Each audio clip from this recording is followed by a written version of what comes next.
가브리엘 가르시아 마르케스의 100년의 고독.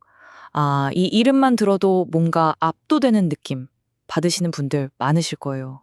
전 세계 문학사에 정말 엄청난 흔적을 남긴 작품이지만 솔직히 말해서 선뜻 손이 가기는 좀 어려운 책이기도 하죠. 오늘 이 복잡하고 신비로운 걸작의 비밀을 같이 한번 제대로 파헤쳐 보겠습니다. 자, 그럼 바로 시작해 볼까요? 이 책이 만들어낸 정말 기묘하고 매혹적인 세계 속으로 한번 푹 빠져 들어가 보시죠. 이 소설은 우리한테 아주 근본적인 질문 하나를 툭 던져요. 한번 상상해 보세요. 만약에 마법 같은 일이 너무나도 당연한 일상이 되고 반대로 우리가 너무나 평범하다고 생각했던 것들이 오히려 마법처럼 느껴진다면 어떨까요? 바로 이 질문이 소설 속 가상의 마을, 마콘도라는 곳에 아주 독특한 현실을 만들어냅니다. 소설을 보면요, 진짜 믿기 힘든 일들이 그냥 일상 다반사처럼 펼쳐져요. 예를 들면 한 아름다운 여인이 마당에서 빨래를 널다가 갑자기 그대로 하늘로 슝 올라가 버리고요. 또 불면증이 전염병처럼 돌아서 마을 사람들 전체가 기억을 싹 다 잃어버리기도 하죠. 심지어는 죽었던 사람들이 다시 돌아와서 산 사람이랑 아무렇지 않게 막 수다를 떨고요. 4년 11개월 2일 동안 정말 말도 안 되게 비가 멈추질 않아요. 와, 상상이나 할 수 있겠어요? 바로 이런 독특한 스타일을 두고 문학에서는 마술적 사실주의라고 부릅니다. 이건 마르케스가 거의 완성시켰다고 평가받는 그런 기법인데요. 아주 현실적인 이야기 흐름 속에 꿈이나 환상 같은 초현실적인 요소들을 너무나 태연하게 쓱 집어넣어서 현실이랑 환상의 경계를 그냥 완전히 무너뜨려버리는 거예요. 자, 근데 여기서 진짜 기가 막힌 포인트가 있어요.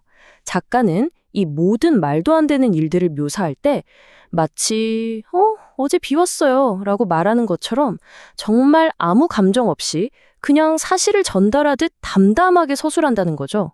우리의 기대를 완전히 배신해버리는 거예요. 이 신비한 마법 같은 세계, 그 중심에는 7대에 걸쳐서 이어지는 한 가문의 이야기가 자리 잡고 있습니다. 그리고 이 가문에는 아주 이상한 비밀이 하나 숨어 있죠. 바로 이 지점에서 아마 많은 분들이 책을 읽다가 잠깐만 하고 머리를 쥐어뜯기 시작합니다. 왜냐하면요, 7대에 걸친 이 긴 가문의 역사에 등장하는 남자들 이름이 딱 2개, 호세 아르카디오 아니면 아우렐리아노, 이 2개가 계속해서 반복되거든요. 와, 이거 정말 헷갈릴 수밖에 없어요. 하지만 이 반복되는 이름들은 작가의 실수가 절대 아닙니다. 오히려 이 가문의 반복되고 또 피할 수 없는 운명에 대한 아주 중요한 단서예요. 보세요. 아우렐리아노라는 이름을 가진 남자들은 하나같이 내성적이고 지적인데 고독에 시달리고요. 호세 아르카디오라는 이름을 가진 남자들은 또 다들 충동적이고 힘이 넘치다가 비극적인 최후를 맞이하죠. 마치 이름에 운명이 새겨져 있는 것처럼요. 자, 이제 슬슬 감이 오시죠? 이 반복되는 이름들, 이런 이상한 특징들이 사실은 전부 다 의도된 상징이라는 걸 이해하는 것, 그게 바로 이 소설을 푸는 열쇠입니다. 아주 간단해요. 이름의 반복은 곧 운명의 반복을 의미하는 겁니다. 부엔디아 가문 사람들은요, 이전 세대가 저질렀던 실수와 그들이 느꼈던 고독을 그대로 물려받아서 되풀이하는 그런 벗어날 수 없는 굴레에 갇혀버린 거죠. 그리고 이 소설의 서술 방식이 정말 얼마나 영리한지 한번 보세요. 사람이 하늘로 붕 뜨는 것 같은 마법적인 사건들은 아주 무미건조하고 평범하게 묘사하잖아요.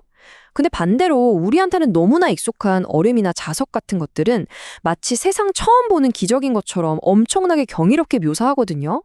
이런 방식은 우리 스스로에게 되묻게 만들어요. 그럼 도대체 뭐가 현실이고 뭐가 환상이지? 하고 말이죠. 자, 이렇게 소설 곳곳에 숨겨진 암호들을 하나씩 풀고 나니까 드디어 이 작품 전체를 관통하는 핵심적인 감정, 바로 그 피할 수 없는 깊고 깊은 고독이라는 주제가 보이기 시작합니다. 소설에 이런 구절이 나옵니다. 부엔디아 가문의 남자들에게는 사랑을 할 능력이 없었다.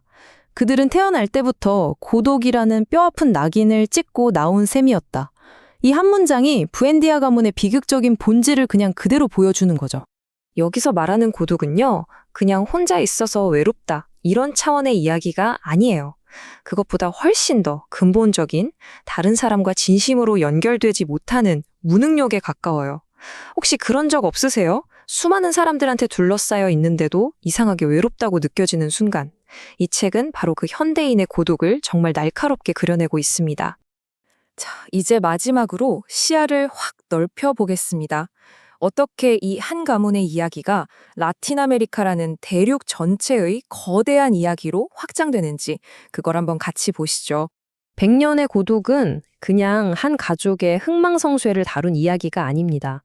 바로 식민 지배, 끝없는 내전, 외세의 착취로 얼룩진 라틴 아메리카의 고독한 현실과 역사를 담아내기 위한 거대한 우화, 하나의 거대한 서사 장치였던 거죠.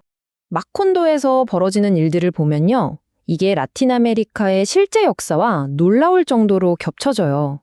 아우렐리아노 부엔디아 대령이 벌이는 끝도 없는 내전은 콜롬비아의 실제 역사인 천일 전쟁을 그대로 반영하고요. 어느 날 갑자기 마을에 들어선 미국 바나나 회사는 외세의 착취를 상징하죠. 특히 이 회사가 파업 노동자들을 무자비하게 학살하는 바나나 학살 사건은요. 1928년에 콜롬비아에서 실제로 일어났던 끔찍한 비극을 바탕으로 하고 있어요. 이처럼 환상적인 이야기 속에 대륙의 진짜 역사가 그대로 녹아있는 겁니다. 결국 이 소설은 우리에게 아주 깊고 어려운 질문 하나를 남깁니다. 만약에 여러분의 인생 이야기가 이미 어떤 책에 처음부터 끝까지 다 쓰여 있다면 여러분은 과연 진정으로 자기 삶을 살고 있는 걸까요? 아니면 그저 정해진 대로 페이지를 넘기고 있는 것뿐일까요? 운명과 자유의지, 그리고 결코 벗어날 수 없을 것 같은 이 역사의 반복, 이 거대한 질문에 대해 다시 한번 생각하게 만드는 작품 100년의 고독이었습니다.